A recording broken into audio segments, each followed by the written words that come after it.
If someone calls you a nice person today, they're technically calling you a fool, really.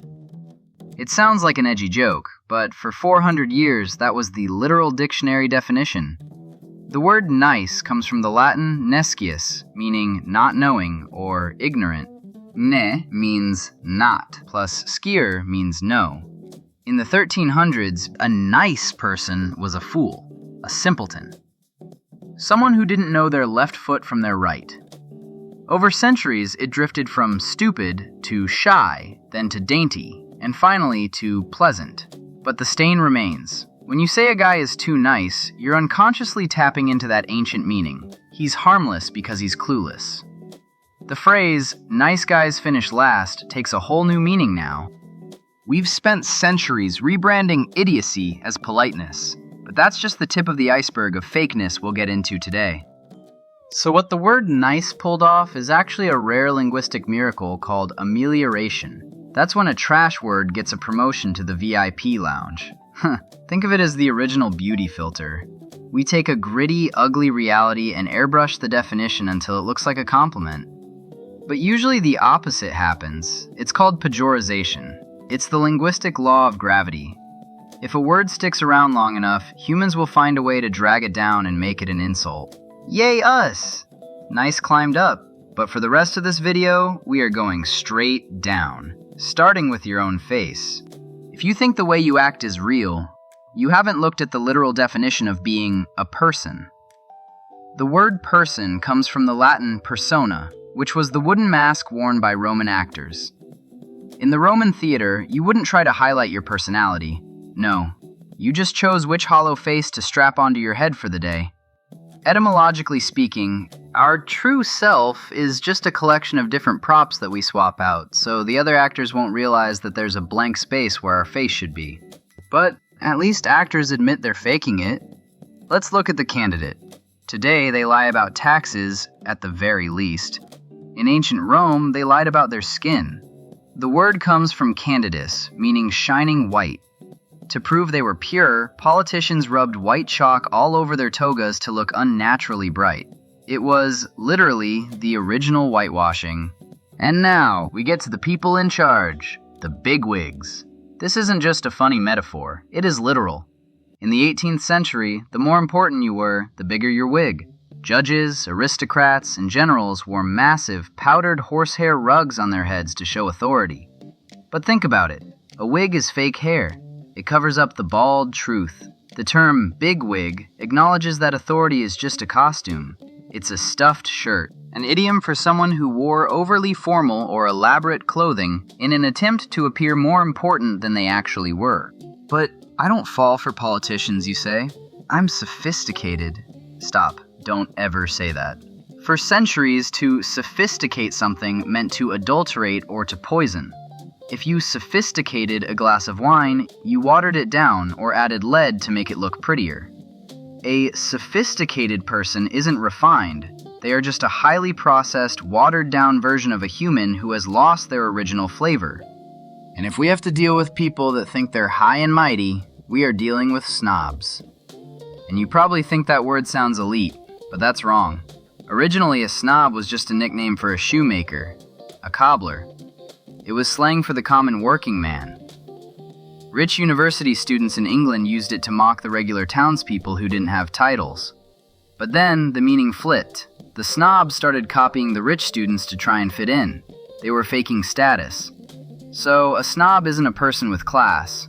A snob is literally a peasant playing dress-up, desperately hoping no one notices they're just a shoemaker in a fancy suit. I know what you're thinking. How can I even use any word if I don't know its real meaning? Welcome to the Weird Word Lore Club. We all try to escape this fakeness with enthusiasm. But the root of it is entheos, meaning possessed by a god. Historically, an enthusiast wasn't a fun seeker. They were a person having a psychotic break because a deity was using their body for a joyride. And the result? Tragedy. From tragos and oide, which literally translates to goat song. Why? Because the ancient Greeks either wore goat skins to mourn or gave goats away as prizes for the best play. All of human history is just people in goat skins losing it because a god is stuck in their brain. But surely you want prestige. You want a prestigious job and a prestigious car. Sorry, prestige is a lie too. The word comes from the French prestige, which meant a conjurer's trick or an illusion.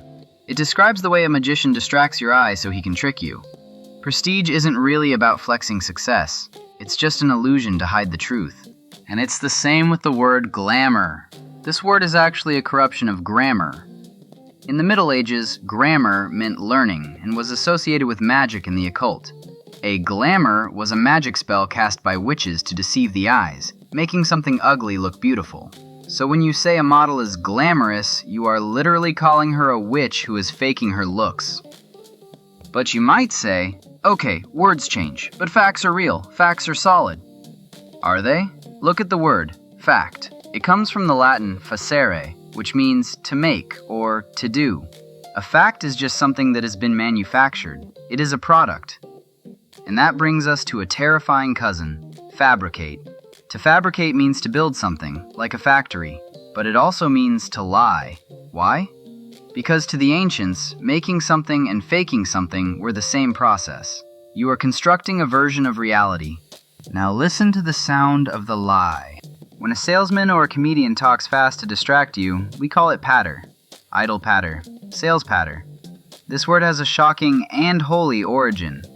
In the Middle Ages, priests had to recite the Lord's Prayer, the Pater Noster, hundreds of times a day.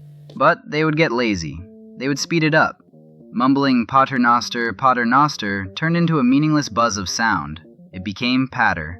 Thieves and magicians adopted this holy mumbling to distract their victims while they picked their pockets. So when a salesman gives you his patter, he is literally reciting a corrupted prayer to steal your money.